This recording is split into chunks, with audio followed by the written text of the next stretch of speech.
a system approaching perfection. We'll walk deeper into the belly of the beast if it means I'm able to further limit risk. All right, guys, this is Danny, and I'm from the Crypto Show, I think. I know I'm from Austin. I know that, and I have no idea where I'm at right now. Libertopia? Is that, yeah, we're at Libertopia. Yeah. I think they put something in the kombucha. It might be, I don't know. What is it called? What kind of kombucha is that down there? Yeah, now we're calling like smart kombucha, but yes, right. So you guys have sponsored. Yeah, so I went earlier. You know, Paul is telling me. Anyway, by the way, these are the guys from Smart Cash, and we have a developer, and you're with products. You're just support. Yeah, product and support. So what's your name and your position? Yeah, I'm Enrique Souza. I'm Brazilian, and I'm a developer. I was the one responsible to develop the web wallet. So I'm a web developer, and now I'm developing the new Explorer as well, where you can send in using your paper wallet. So we're just kind of releasing new features and increasing the responsibility of the Explorer as well. Awesome. And your name and position? My name's Chris Karabats. I'm with the Support Hive. I just help people anywhere they need help. I work on the mining pools and the Discord, and I just try to be a friendly face for Smart Cash everywhere I go. Awesome. You know, as I said, awesome. Anyway, so a minute ago, you know, I'm talking with Paul from Airbits, and he says, I just set up the kombucha stand. They're taking cryptocurrency now. So I go over there, I'm trying to pay for my cryptocurrency, and they won't let me because you guys hijacked it. But that was cool because I got it for free. Yeah. So you guys are sponsoring the kombucha thing as well here, but that's pretty cool. I want to talk about kind of like the governance systems and everything, and a little bit more about Latin America, because obviously you're developing the wallet and you have a focus. You're from Brazil, yeah, and I want to see. Well, you know what? Let's just go straight to Latin America, because this is something that I'm actually working on quite a bit through Mexico, and my next move will be into South America as well. So. Tell me about what you're doing in Brazil and in getting cryptocurrency accepted in Brazil. Yeah, actually, Smart Cash didn't exist in Brazil until last month. So we just went to Acapulco, and then I just met the owner of the CoinBR, the Stratum CoinBR, it's Rosilio Lopez. Yeah, and then I just spoke with him. Okay, I want to bring Smart Cash to Brazil. And he said, okay, I have an exchange, so let's get it done. And Rosilio is a really interesting person because he's crazy like me, you know, like we just give him that dude is out cold, man. He's straight.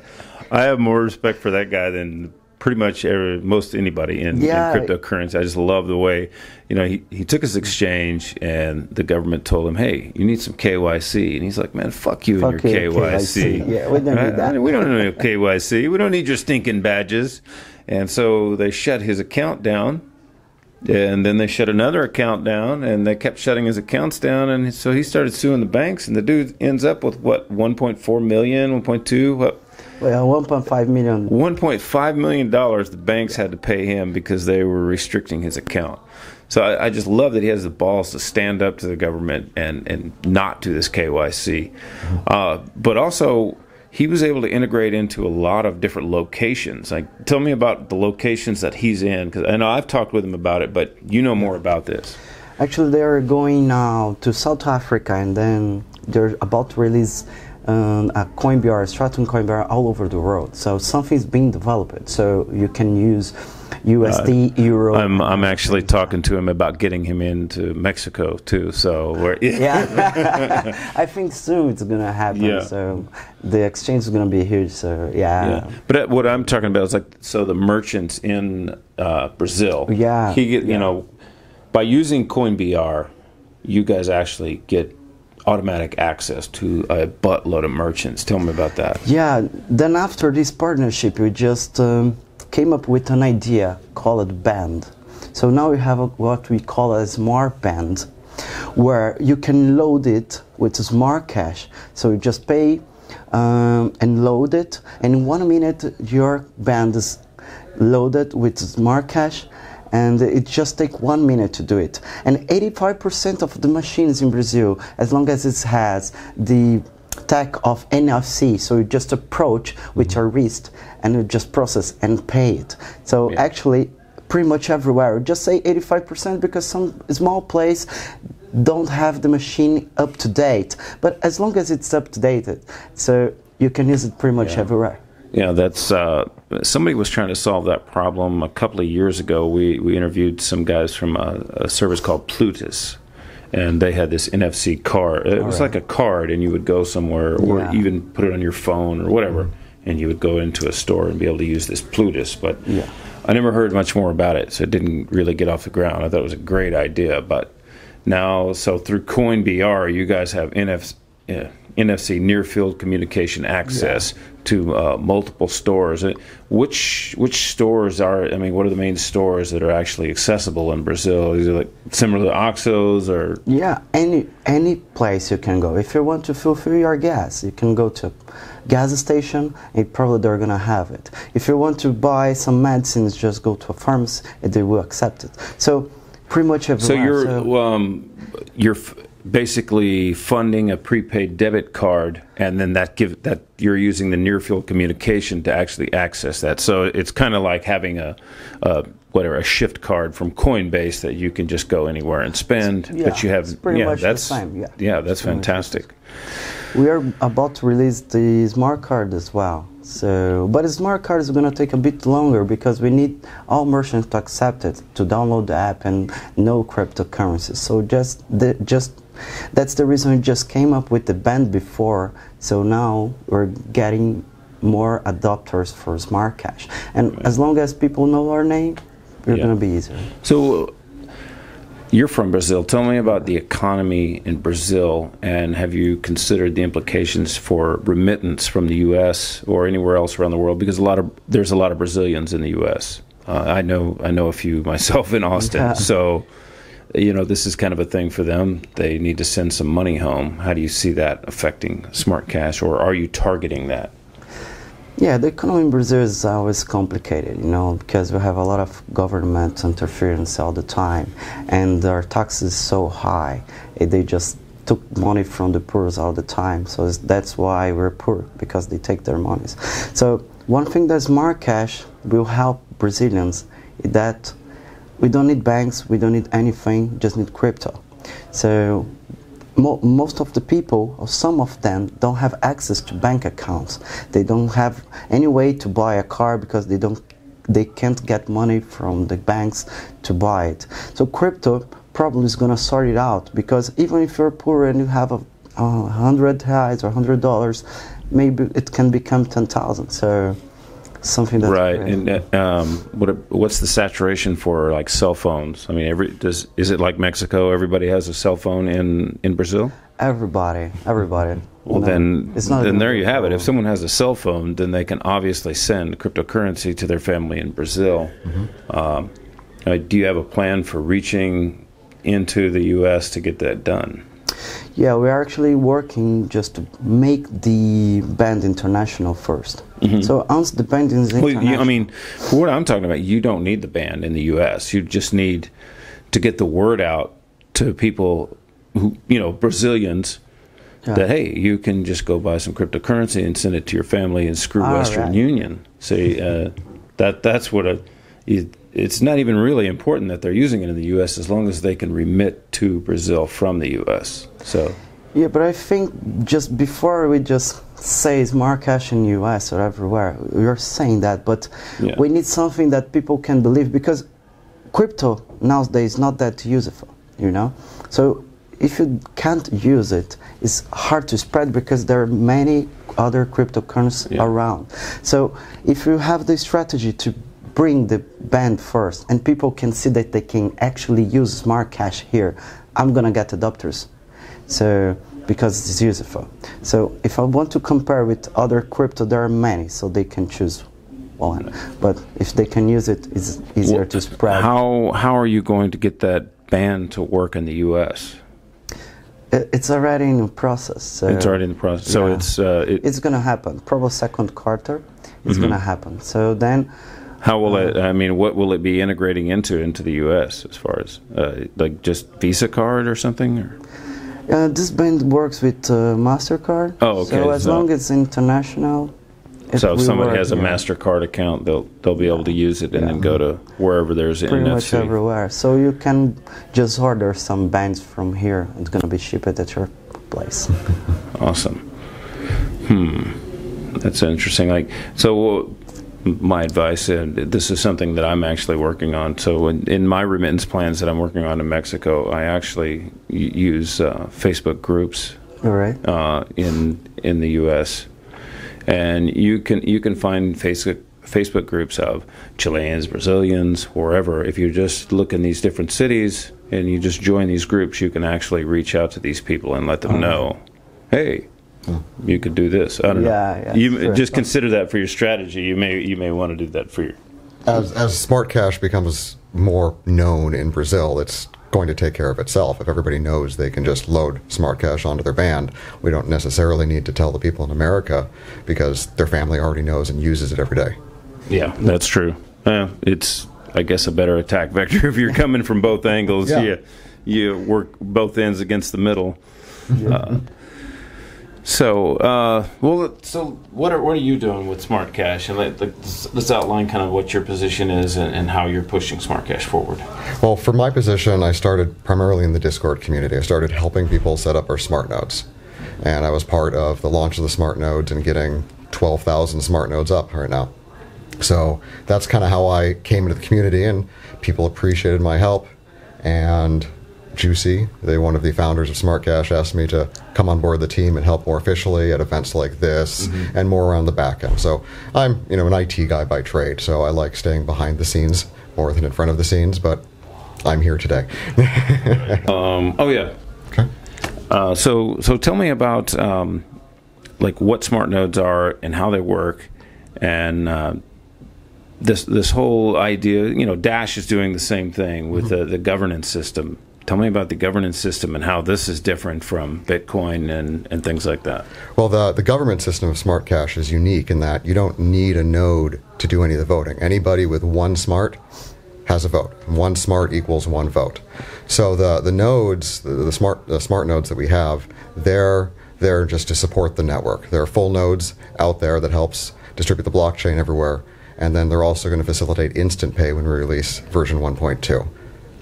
Okay, so how does someone set up a smart node? What's involved in doing that? You need 10,000 smart. That's how you start. Damn, that's a lot. It's a lot, but smart's at 13 cents right now. If you got $1,300, that's a low price. No. Compared to some other nodes, Yeah. We wanted the nodes to be achievable for people around the world. We didn't want it to be out of reach of the average everyday Joe, and we wanted these people to be part of the network and feel like they're part of the community. The more people we have invested in more different ways, the more involved they are and aware, the more they will vote because they care about what happens. Yeah, I think it's ingenious, the wallet. Actually, Emilio set me up the wallet when I was at Talentland, and he gave me some smart cash. And I was looking at the wallet, and it's just you hit the little thumbs up thing down in the corner, and then all of the proposals pop up, and I can just see it right in my wallet. I can scroll through it and see all of the proposals right there, and I can vote on them with my smart cash. But there's also staking. Like, what are some of the other features in this wallet? Because it's really an innovative wallet. Well. Yeah, the web wallet has the feature to send just using the username. So actually we just built that because I want people that never heard about crypto to be able to send it. So as long as they know your username, they can send you money through the wallet. So there's something we just built. The voting as well. So it's something that we don't need to get out. So you can see our proposals. Oh, I like that one, I will vote for it. I will abstain or whatever. So we are trying to integrate much more features now. Now we're going to integrate the feature where you can deposit in any crypto and it will auto-convert to smart cash if you want to. Oh, it's like a shapeshift feature? You're going to integrate shapeshift into your wallet? Oh, yeah, we will. Oh, that'll be cool.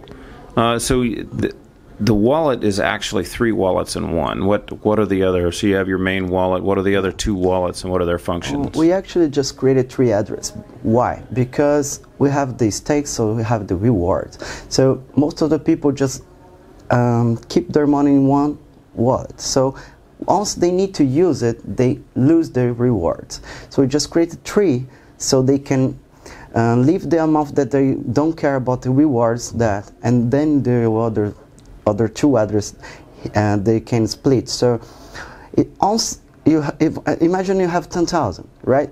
So you can leave 1,000 in one address, so in case you need, you can spend that. But I don't advise you to leave 9,000 in another address. Why? Because you can have emergencies. So you can just split it in 2 different addresses. So once you need that money, you can just use it without losing your rewards. So, like, one is a staking address and one's a spending address? There's no difference between them. It's just a logical way to separate your money so you don't lose your rewards. So you have like you have your spending wallet, yeah, and then you can take the other amounts and is it beneficial to like separate? So you're staking at 1,000. Can I put 1,000 in one wallet and 1,000 in another wallet, or can I just put 2,000 in one wallet and receive the same? You can combine them if you want, but we were just talking about if you split them up, then you're only going to violate the rewards on one of the 1,000 out of both. So splitting them up. We have what's called smart rewards. It's a monthly reward system. It's sort of like staking, but all you have to do is hold on to the smart between our snapshot periods of the 25th to the 25th, and you and everybody else who qualifies ends up splitting 15% of the block rewards. Awesome. And what are the reward systems? I mean, what does a smart reward amount to if I have, say, 1,000 in a wallet? That's the minimum for... Yes. You have to have, the rules are you have to have 1,000 in an address and no withdrawals out of it. Think of it as a long-term savings plan. And the last month, for example, everybody with a qualifying address got about 3.3% in 1 month. So how does that aid in the network by having the people? You're kind of incentivizing staking, just incentivizing people to hold in their wallet. What does that do for the network? It keeps people holding. They're not going to be around trading. They're not trying to swing trade. They are holding in the network and they're invested.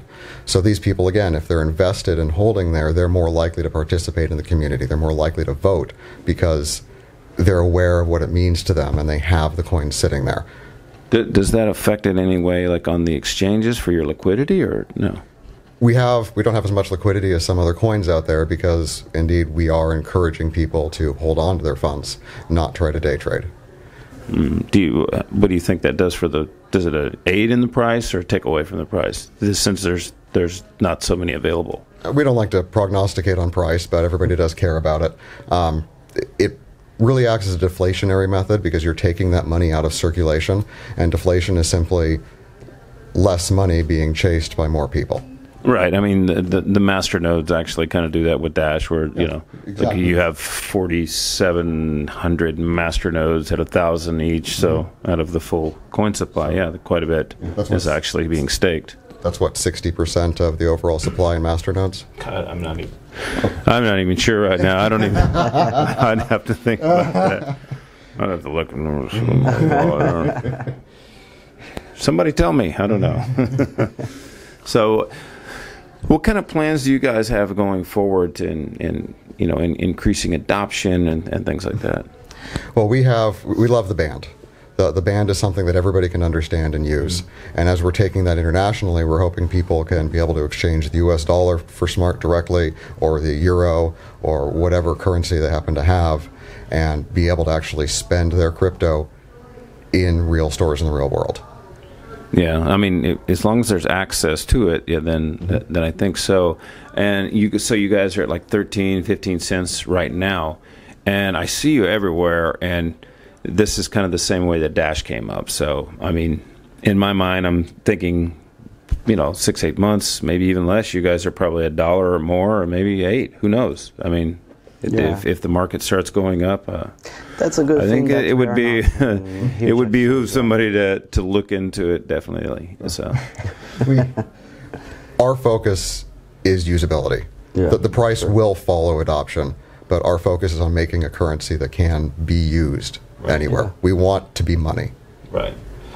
So let's address something else. I don't really know a lot about it, but we'll go back to the Zcoin protocol. And so we talked with Ruben Yap here a while back, and he's one of the lead devs of Zcoin, and he said that there was a hack and that you guys didn't do something or whatever. I don't know. Tell me about that and how you've actually changed that protocol since then. Yeah, we actually just removed the Zerocoin protocol from wallet. Right? What was the advantage of having it to begin with? Because of the privacy? Or? Yeah, the privacy. Yeah, the privacy was really good, so we can just renew and reclaim your address. So it's a way to be anonymous, 100%. But our main focus just changed, you know. So now our focus is on merchants. We can have anonymity, we can have some kind of privacy with that. So we can use just BIP47, and we can have a pretty... You guys are implementing BIP47? Yeah, we are. Oh. So it's something that will come up. So, but our main focus... Do you need to talk with the developer?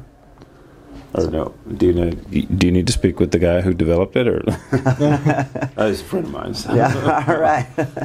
That's good. Good. Put us in contact. He will help us. He can help you. Yeah. Oh, that's great. So bring it on board. Yeah. He's more than welcome.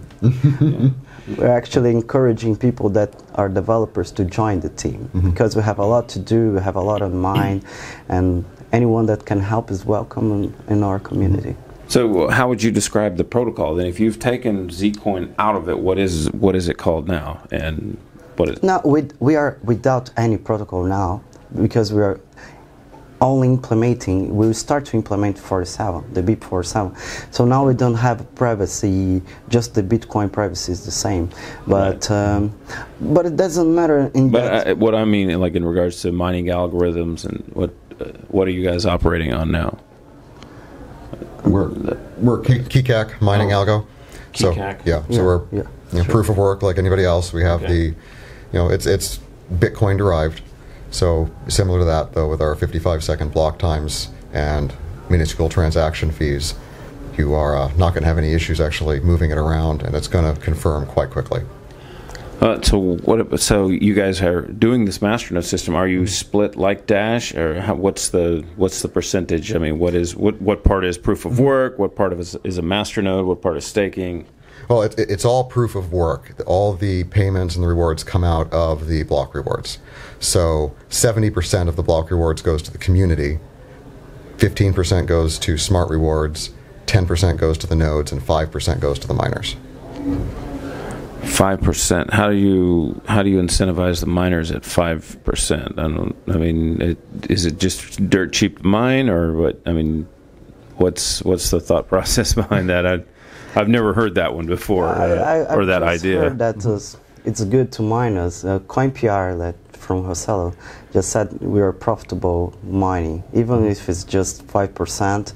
We're just competing with Ethereum, so the rentability is not bad. So I think they're happy mining us, and it's not a problem because we're GPU and they can use their machines. So I think they're pretty much happy. So what's the coin supply?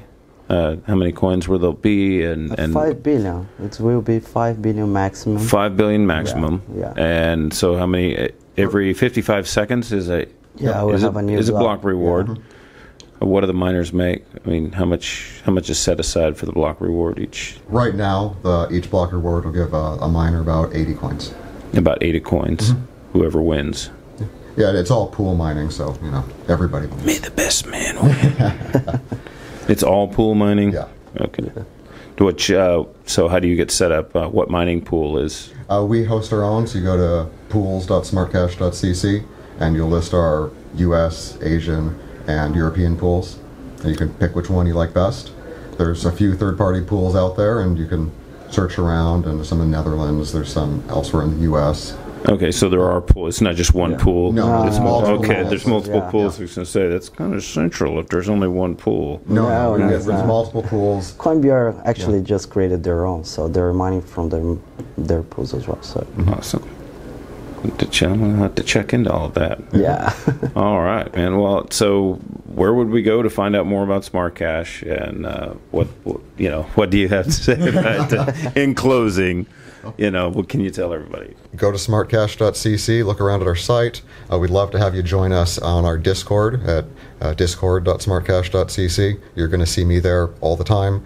We have a Telegram group, but we really prefer Discord. We have a tip bot. We have multiple support bots there. We have monitor bots to help you monitor your nodes.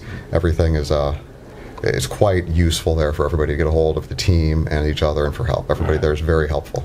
So I guess finally in closing, let's talk about the masternode voting system, like putting a proposal forward. We didn't really touch on that. What can you tell somebody about if they want to do a proposal? Go to vote.smartcash.cc. There's a guide there on how to do a proposal. We suggest you open things up in the form for a pre-proposal so you don't go in blind and you actually have some feedback beforehand. It costs 100 smart to submit a proposal, so pretty affordable. And if you have issues getting it, people in the community will likely help you out. Right. Well, to give people an idea, what types, like, can you generalize, like, some of the more successful proposals that have gone through? I think it was smart beer, actually. Smart beer? Yeah. Someone just came up with the idea. Okay, I want to make a beer, and it's gonna be called smart beer. It has 100% yes. No one voted no. Nobody voted no. I want some smart beer. Yeah, I want smart beer. I think I want to put one in for some hangover medicines. Smart hangover. Yeah. Instead of use that today. Yeah. We are actually encouraging people to create proposals all the time. We need that. We want that. The community must grow. So just write down your own proposal right now. Yeah. Go. From my experience working with Dash, I would say, go look at the proposals, and I always tell people who want to get involved in these things, think about what it is that you do best. Now, how can you apply that to pushing forward whatever? Like, for me, I have experience in construction, so with Dash, I do things that involve construction and building houses and everything, and then our radio show. So you just think about what you're good at, and then, like, how can I apply that to push forward the technology? How can my superpower push things forward? And I'd love to see everybody get involved in cryptocurrencies and make that, like, for me, I'm 100% in cryptocurrency now, and I love it. Yeah, me too. Everybody has to get involved. Everybody has a talent. They can help. Yeah. They can do whatever. We have developers do proposals for development-related things. We have PR people. We have college students. In fact, we have a meetup at UC San Diego next weekend through a bunch of our college kids, or Smart Cash California. Awesome. Yeah. Get involved. All right, man. Thanks, guys. Thank you.